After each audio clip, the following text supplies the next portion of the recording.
Last episode में जैसा कि हमने देखा कि मुजान द माइकल जैक्सन ओबुआशी की मेंशन में चला आता है और ओबुआशी उसकी वाइफ के ऊपर हमला भी कर देती है, जिसकी वजह से वहाँ पे बहुत ही बड़ा एक एक्सप्लोजन होती है। और हम देखते हैं मुजान वहाँ पे खड़ा हुआ था और तभी वहाँ पे तामायो आ गया और उसके अंदर मेडिसिन घुसा दिया। और उसके बाद हम लोग देखते हैं कि सभी जो पिलर्स थे वो भी वहाँ पे आने लगते हैं और सभी हसीराज एक साथ मुजान के ऊपर टूट पड़ते हैं। लेकिन मुजान तभी एक स्माइल करते हैं और इन्फिनिटी कैसल आर्क की दरवाजा ओपन करते हैं, जिसकी वजह से सभी लोग इन्फिनिटी कैसल के अंदर चले जाते हैं। और अब आगे एपिसोड की शुरुआत में हम लोग देखते हैं कि मुजान बोलते हैं सभी हसीरास मेरे हाथे मरने वाले हैं और साथ ही साथ सभी डेमन स्लेयर कॉर्प्स के मेंबर भी। उसके बाद हमें इन्फिनिटी कैसल आर्क को दिखाई जाती है, जिसको हम इसके पहले भी 2 बार देख चुके हैं। और हमें ये भी पता है ये इन्फिनिटी कैसल आर्क की कोई आकार भी नहीं है, मतलब इसको जितना बड़ा चाहे मुजान उतना बड़ा ही बना सकता है। और तानजीरो जो कि ना मुजान को चेतावनी देने के बाद कैसल के अंदर गिर रहा था, वहाँ पे तानजीरो को कौन सा चीज छाद है कौन सा चीज फ्लोर है ये भी समझ में नहीं आ रहा था। और तानजीरो को ये पता चला था कि ये मुजान की कोई चाल है। और तानजीरो तो सोचते है कि मुझे जल्दी जल्दी मुजान के पास जाना होगा, क्योंकि तामायो जो कि ना मुजान के पास है और मुझे नहीं लगता मुजान को ज़्यादा देर रोक के रख पाएगी। लेकिन तानजीरो को ये समझ में नहीं आ रहा था इस सिचुएशन से कैसे बचा जाए, क्योंकि तानजीरो बहुत ही स्पीड में से नीचे गिर रहा था और हवा में कोई ब्रीथिंग टेक्निक भी तानजीरो नहीं कर सकता। अब तानजीरो कैसे बचेगा। और तभी हम लोग देखते हैं कि टोमियो का गियो वहाँ पे चला आता है। उसके बाद वो तानजीरो को ऊपर की तरफ खींच लेता है और हम लोग देखते हैं तानजीरो जब ऊपर आ जाते हैं तभी उसके सामने एक डेमन आ जाता है और तानजीरो उस डेमन को बहुत ही जल्दी रियलाइज भी कर लेता है और तानजीरो वाटर ब्रीथिंग का इस्तेमाल करके उस डेमन का सर उड़ा देती है। और हमें तो पता ही है तानजीरो हाशिराज के साथ ट्रेनिंग किया था, जिसकी वजह से उसकी जो स्ट्रेंथ था वो बढ़ गए। और अब हम लोग देखते टोमियो का गियो चिल्लाने लगता है और बोलते तानजीरो तुम्हारे पीछे डेमन है। लेकिन तभी हम लोग देखते तानजीरो उस डेमन को देख लेती है और तभी तानजीरो अपना अगला मूव जब यूज करेगा गियो भी उसकी मदद करता है और वो दोनों एक साथ वाटर ब्रीथिंग का यूज करके उन सभी डेमन्स को खत्म कर देते हैं। On the other side Mitsuri और ओबोना के हम देखते हैं वहाँ पे मित्सुरी के ऊपर कुछ डेमन्स आ रहा था, लेकिन ओबोना स्नेक ब्रीथिंग का यूज करके सबको खत्म कर देती है और बोलती है मेरी मित्सुरी के ऊपर मत आओ। और मित्सुरी भी वहाँ पे खुश हो जाती है। और ऑन दी अदर साइड हम क्यूमी और मुइचिरो को देखती है और दोनों आगे बढ़ रहा था और डेमन्स को मार भी रहा था। तभी मुचिरो बोलते हैं कि हम जितने बार इनको मार रहे हैं उतने ही नए डेमन आ रहा है और इनकी लेवल्स लोअरमोन जैसा है। शायद मुजान यहाँ पे जानबूझ के हमें यहाँ पे फंसाने के लिए एक किया है। और हमें भी ये भी पता चल गया सभी जो हाशिराज थे वो इन्फिनिटी कैसल पे बिछड़ गया है। मुचिरो पे बोलते हैं कि अच्छा मास्टर की क्या हाल। तभी ग्यूमी बोलते हैं मास्टर दुनिया पे और नहीं है। और ये सुन के मुइचिरो पे शॉक्ड हो जाती है और मुइचिरो बोलते हैं इस मुजान की वजह से मैं आज मेरी एक और आदमी को खो दिया और उसके साथ साथ मैं अपने जो भाई था उसको भी खो दिया।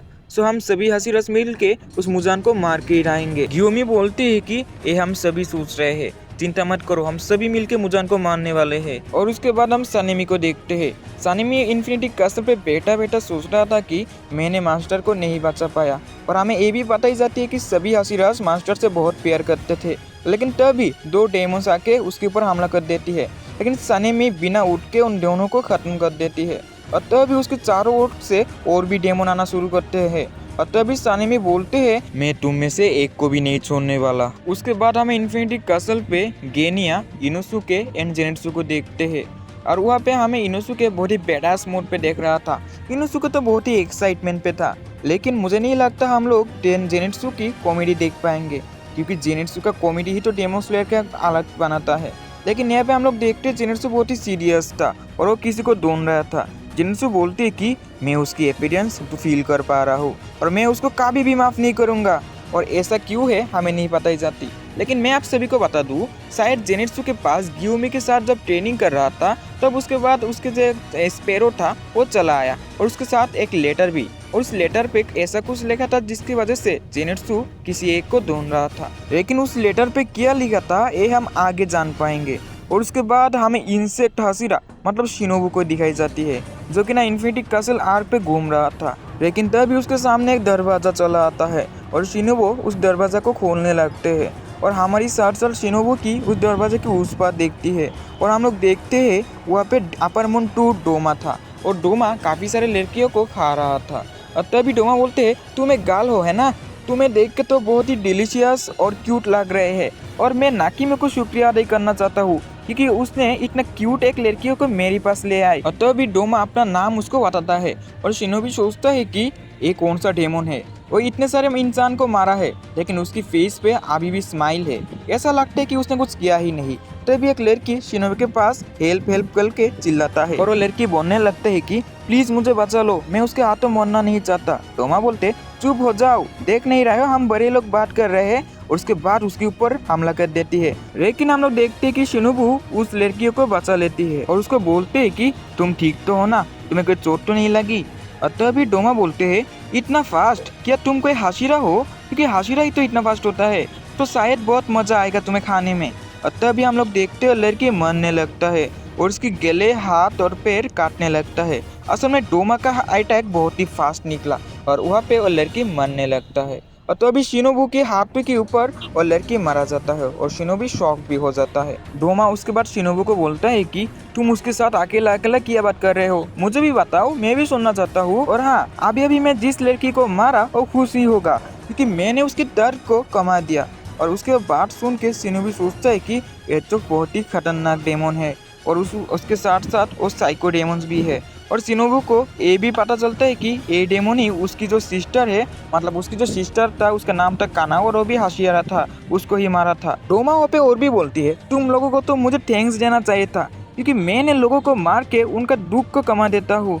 और शिनोबू को वहाँ पे और भी गुस्सा आ जाता है और डोमा बोलता है उनको मारने के साथ साथ दो फायदे होते हैं, एक तो मेरी खाना का इंतजार भी हो जाता है और उनकी जो दर्द है मतलब पेन है उसको भी मैं कमा देता हूँ, मतलब फायदा ही फायदा।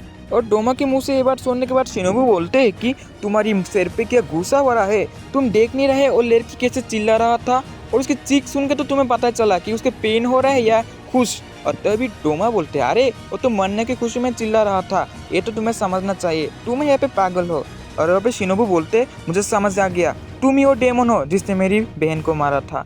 और तभी डोमा को याद आ जाता है और डोमा बोलते तुम्हारा बहन वो तो तुम्हारी तरह ही देखता था और वो फ्लावर वेटिंग यूज करता हाशिरा है ना, मैं उसको मार दिया लेकिन सूरज की वजह से मैं उसको मारना नहीं पाया, मतलब खा नहीं पाया। और हमें दिखाई जाती है कि कैसे डोमा शिनोबू की बहन को मार देती है। उसको मारने के बाद डोमा रेडी हो जाते है उसको खाने को, लेकिन तभी वहाँ पे सूरज उगल गया था और इसकी वजह से डोमा उसको खा नहीं पाया। और उसके बाद हमें तो पता ही है वहाँ पे शिनोबू चला आता है और शिनोबू के पास उस डेमन का नाम ना बोल के उसका बहन मर जाता है। और डोमा को बहुत ही अफसोस था क्योंकि उस लड़की को उसने नहीं खा पाया, लेकिन डोमा बोलते हैं आज मैं तुम्हें खा के उसका रिवेंज लेने वाला हूँ। लेकिन तुम बहुत ही क्यूट हो अपनी ही बहन की तरह, तुम्हारे बहन भी बहुत ही क्यूट और स्वीट था और मैं अभी तुम्हें खा के उसकी रिवेंज तो रहने ही वाला हूँ और उसके साथ बहुत ही दर्द मौत देने वाला हूँ। और ये बात सुन के शिनोबू वहाँ पे गुस्सा आ जाता है और उसकी मार्क अपेयर हो जाता है और शिनोबू रेडी हो जाते हैं उसका हमला करने के लिए। और शिनोबू डायरेक्टली वहाँ पे इंसेक्ट ब्रीडिंग का यूज करके उसकी आंखों पे अपना स्वॉर्ड घुसा देता है, लेकिन हम लोग देखते हैं डोमा को इससे कुछ भी नहीं होता।